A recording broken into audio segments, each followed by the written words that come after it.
Le phénomène affluent des taxis motos dans la ville économique de Cotonou au Bénin. Taxi moto, communément appelé Zémidjan, est le fait de remorquer sur une moto une personne ins d'un point A vers un point B ou une marchandise sur une distance moyennant rémunération.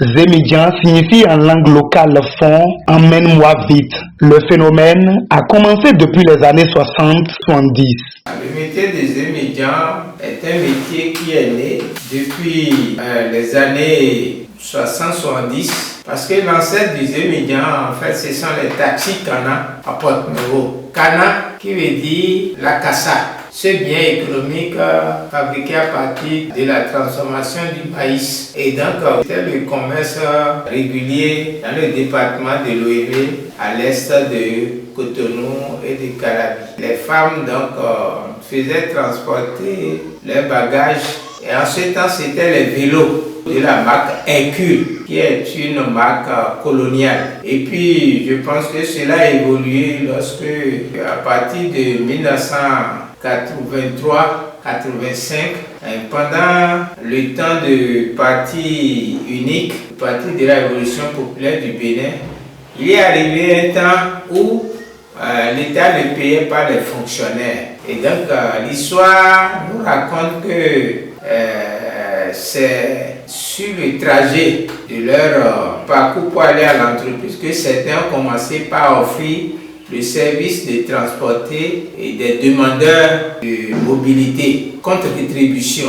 Donc de 85 à 89, le temps que le parti de la Révolution populaire du Bénin s'effondre pour qu'il y ait le renouveau démocratique, avec la raréfaction des taxis même, des voitures Citroën et autres, beaucoup de fonctionnaires qui avaient des difficultés à avoir des ressources parce que l'État ne payait ou l'État payait difficilement les salaires, que les travailleurs ont commencé par donc consacrer un temps à offrir des services de transporter les biens, les marchandises et les personnes. Ça a pris une ampleur. Et puis on a noté que les voitures qui servaient de taxi devenaient plus rares et donc les Zémidjan n'assuraient que les axes nord, sud, est, ouest, etc. Ce qu'on va appeler les Zémidjan a commencé par assurer le service vers les différents quartiers, c'est-à-dire hors des axes des routes nationales inter-États. Donc c'est comme ça que donc, tout doucement, dans le paysage du transport des personnes, des biens, des marchandises, les motos vont apparaître. D'accord? Donc il y a eu une évolution qui suit aussi l'afflux de nouvelles opportunités. D'accord? Et donc en fait, au temps de la Révolution, c'était les BBCT. Et puis les motos vont apparaître, surtout avec les deux marques Yamaha et Suzuki. Et puis Honda va suivre. Et aujourd'hui, vous découvrez qu'on a toute une multitude de marques de motos qui viennent d'Asie et qui véritablement sont adaptées au poids dont les Zémidjan ont besoin de déplacer les charges. Donc voilà la source des Zémidjan. La cause, c'est surtout l'indisponibilité de mobilité par les taxis, voitures, suppléées par les taxis motos. Et surtout aussi, disons, le chômage. Donc le chômage va faire qu'aujourd'hui, depuis 2000, surtout avec les migrations rurales, les gens vont quitter donc les zones rurales pour venir en ville et exercer ce métier.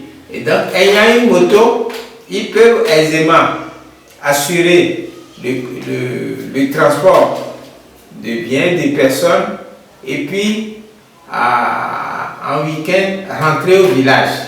Donc en même temps, la moto sert de moyen de transport, en même temps qu'il sert de moyen de déplacement. Vous voyez un peu. Donc quelqu'un qui a son moyen de déplacement, une moto, peut aisément, à un moment déterminé, donc devenir un SIM. Ouais, un peu. Donc ça veut dire que, bon, d'une certaine manière, aujourd'hui, les étudiants le font. Il y a les diplômés sans emploi qui donc utilisent ce moyen de transport donc, pour se faire des sous.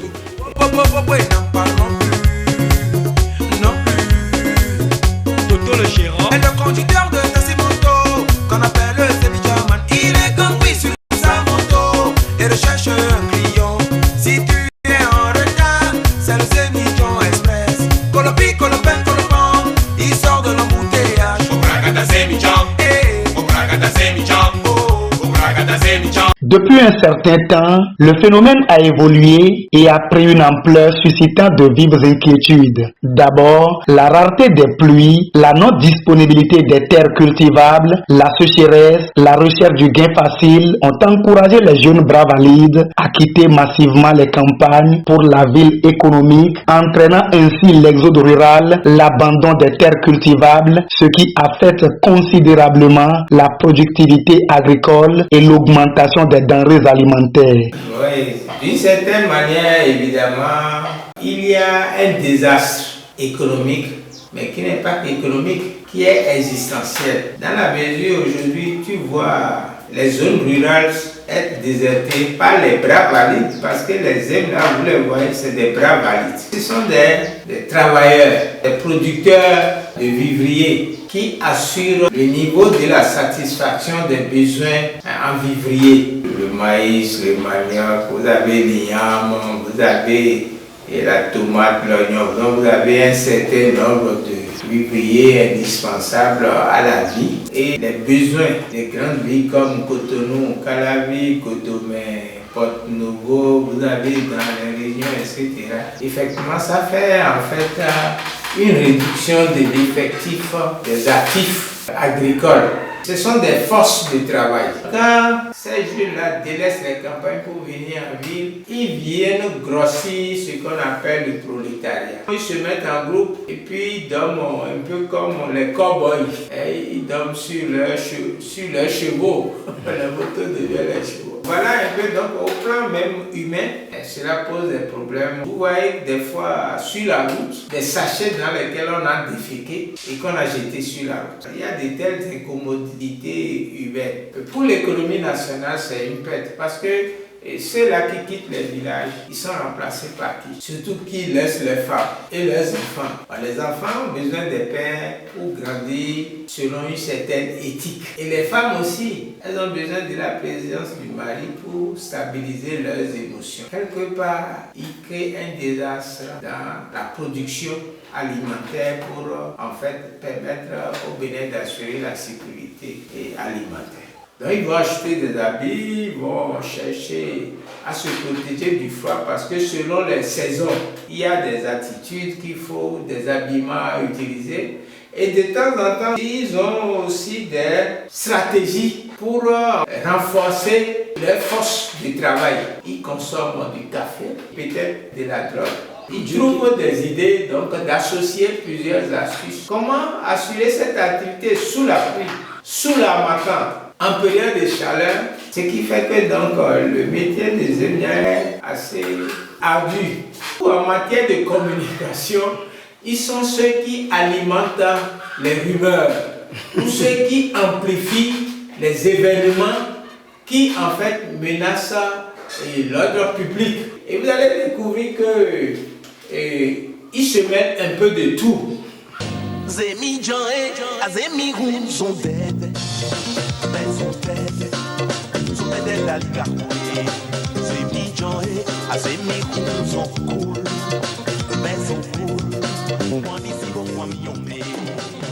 Pour exercer le métier de Zémidjan, il suffit juste de savoir conduire et d'avoir une moto et le tout est joué. Malheureusement, la non-maîtrise du code de la route et l'accès à la ville économique sans demeure exposent le Zémidjan à plusieurs dangers tels que les cas d'accident, les maladies, l'insécurité, pour ne citer que ceux-là. Les problèmes de santé rencontrés le plus souvent chez les conducteurs de taxi-moto sont les maladies du dos, qu'on appelle en termes techniques les lombalgies, et que plusieurs appellent par mépris les maux de rein. En fait, les conducteurs de taxi-moto ont généralement une mauvaise hygiène du dos. Ce sont des gens qui vont passer presque toute la journée sur leur moto, qui vont même se reposer sur la moto. Et donc, les structures qui permettent à la colonne vertébrale de tenir vont rapidement s'altérer. Il y a une certaine usure très précoce, et donc ce sont des gens qui vont faire des arthroses précocement, des gens qui vont faire des hernies discales, justement parce que ces structures, cette colonne vertébrale qui permet de faire des mouvements, donc est détruite, est altérée très précocement à cause des mouvements brusques, à cause des mouvements anormaux. Ce sont des gens qui font beaucoup de mouvements, qui donc altèrent très vite le dos et qui vont expliquer les lombalgies, les douleurs du dos, et qui vont parfois même les invalider. Ce sont des gens qui pour certains vont devenir grabataires avec le temps.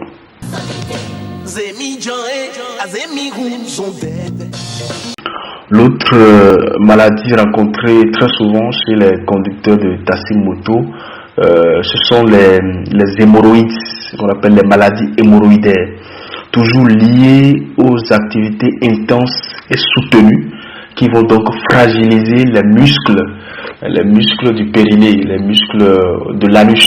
Voilà.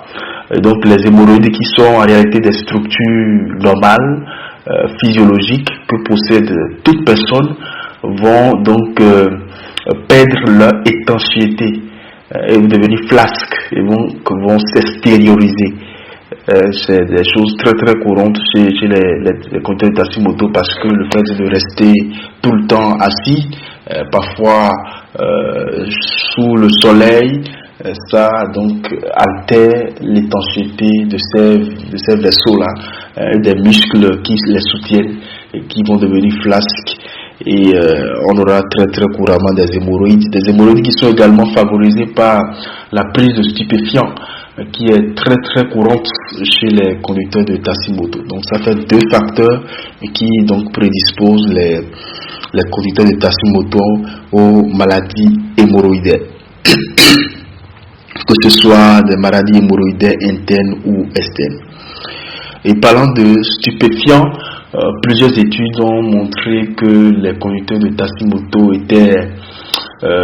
sont des cibles privilégiées pour plusieurs stupéfiants, que ce soit les drogues, la cocaïne, l'alcool, la cigarette, les faux médicaments, justement parce qu'ils veulent décupler leur temps de travail, ils veulent rester en veille pendant très longtemps. Donc ce sont des gens abonnés aux stupéfiants pour travailler plus qu'il n'en faut.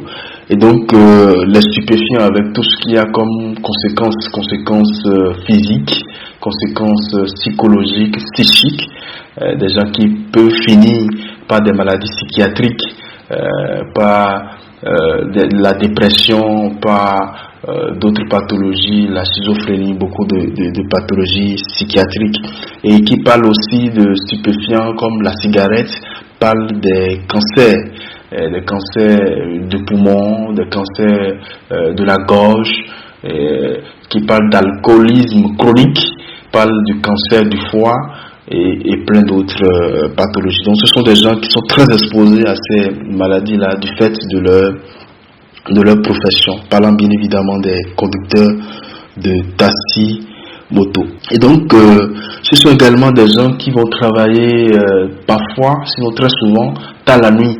Il y a même des spécialistes de la nuit et donc qui vont altérer ce qu'on appelle le rythme circadien, avec des problèmes, des troubles de sommeil après, parce que ce n'est pas toujours évident de travailler la nuit, de se reposer le matin, bien évidemment dans la journée. Donc les troubles de sommeil, avec des problèmes neurologiques, des problèmes psychiatriques, des gens qui seront très nerveux, qui vont faire facilement des dépressions et qui peuvent faire d'autres affections cognitives, d'autres affections psychiatriques.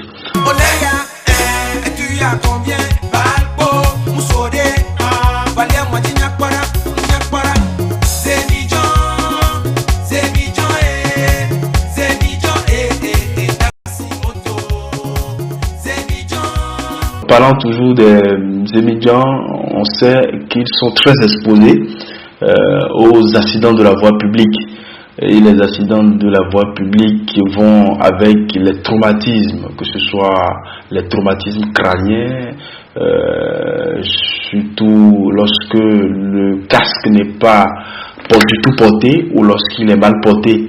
Lorsqu'on porte le casque, on ne met pas la sangle, il y a le risque de traumatisme crânien avec tout ce que ça entraîne, toutes les invalidités que ça peut entraîner. Il y a aussi pas que crânien, mais également des os. Les gens qui tombent les accidents, bonne partie des statistiques le prouvent, une bonne partie des accidents de la voie publique dans les grandes villes du Bénin sont dus, sont causés directement ou indirectement par les conducteurs de taxi-moto. Donc ce sont des gens vraiment à risque, vraiment à grand risque de traumatisme osseux, de traumatisme de la colonne vertébrale, de traumatisme du crâne. Et le crâne, ou la tête, si vous voulez, c'est la partie du corps qu'on ne répare jamais entièrement. Les séquelles sont souvent très lourdes. Au décours d'un traumatisme crânien, on peut devenir épileptique, on peut ne jamais récupérer, on peut devenir un peu paraplégique, hémiplégique, on peut perdre donc le mouvement, l'activité.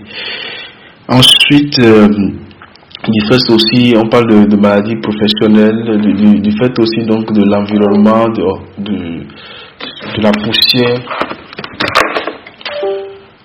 Donc du fait de la poussière, de l'environnement et tout ça, ce sont des gens qui peuvent faire des allergies, qui peuvent faire des maladies bronchiques, des maladies du système respiratoire, parce que des gens qui vont aspirer, qui vont inspirer beaucoup d'allergènes de l'environnement. Oui, le port du seul casque des émigrants par ses clients a bien évidemment peut avoir des conséquences négatives sur la santé. Ça coule de source, parce qu'il y a des pathologies, les maladies qu'on appelle des pathologies de Fanney, de la peau. Donc il y a des pathologies, des maladies qui se transmettent par la sueur, des parasites qui peuvent se transmettre par la sueur. La teigne peut être contagieuse.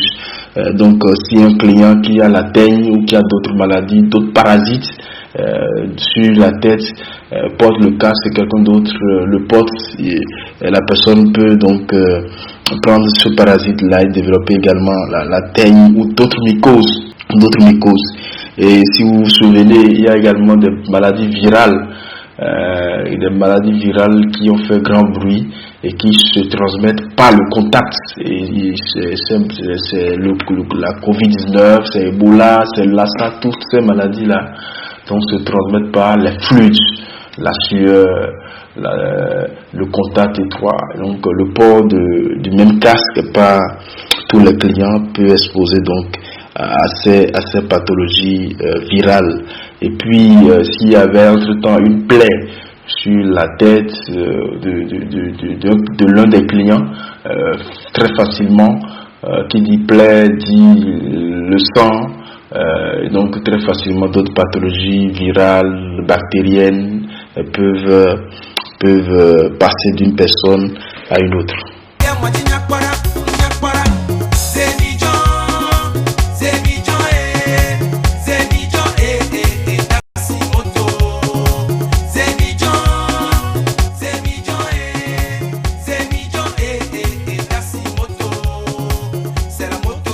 l'hygiène du émigrant et de sa moto ont forcément une conséquence sur la santé de ses clients.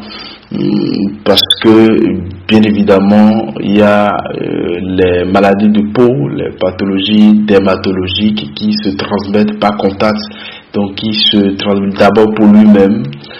L'hygiène, le manque d'hygiène expose directement à des pathologies dermatologiques, la gale et d'autres maladies de peau. Et donc les maladies de peau sont généralement transmissibles. Quelqu'un qui manque d'hygiène, qui contracte ces maladies de peau là peut les transmettre également à ses clients. Et donc la gale, d'autres virus et plein d'autres pathologies bactériennes, virales peuvent se transmettre donc lorsque l'hygiène à la fois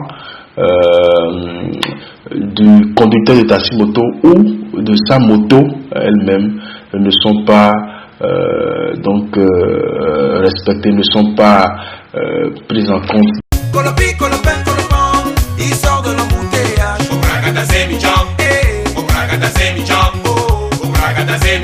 Il va falloir dans ces conditions que les partenaires techniques et financiers PTF, les organisations non gouvernementales, le gouvernement, les autorités à divers niveaux puissent élaborer des stratégies de récupération de ces jeunes qui se disent prêts à se retourner à la terre.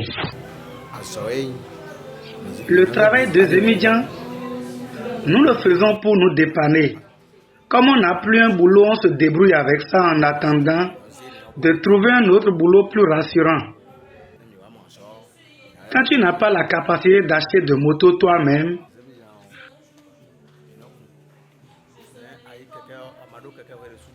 tu peux contracter la moto auprès d'un bailleur et payer soit 10 000 par semaine ou en 5 jours pendant 17 ou 18 mois et devenir propriétaire à la fin de cette échéance. Il y a trop de risques dans le métier des émigrants. Soit tu finis ton carburant sans trouver le moindre client, ou soit c'est les cas d'accident ou de maladie.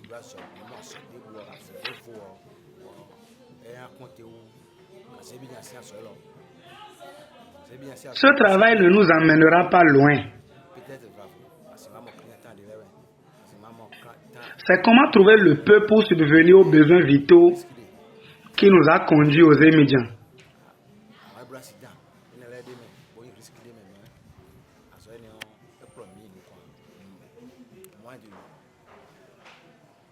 Sinon, ou si nous trouvons mieux, nous allons abandonner ceci.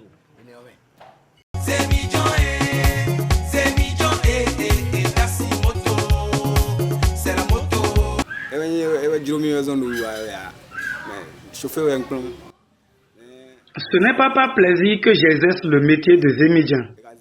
Je suis chauffeur de véhicule. Et comme plus rien ne marche et ça chauffe aussi à la maison, avec les émigrants, on peut rapidement trouver de l'argent pour faire les emplettes, trouver de l'argent pour madame, et les enfants aussi vont subvenir à leurs besoins vitaux. C'est la raison qui m'a poussé dans le métier des émigrants. En dehors de ça, je fais aussi un peu de l'agriculture.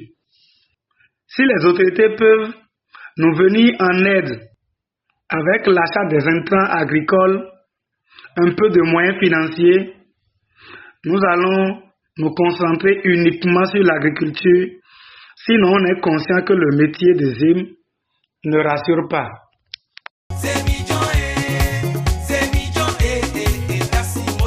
Un peu, mais à défaut du manque de travail dans le pays maintenant, c'est pour cela qu'on n'a pas pu rentrer dans. Maintenant, on a dû choisir faire l'usine, mais pas volontairement. Parce que ce n'est pas une activité qui est trop rentable pour nous. Ça nous permet de manger simple jeu. Avec le temps, tout est cher. Si l'État peut nous financer un peu, ça nous permet de faire l'agriculture, de bien cultiver quoi.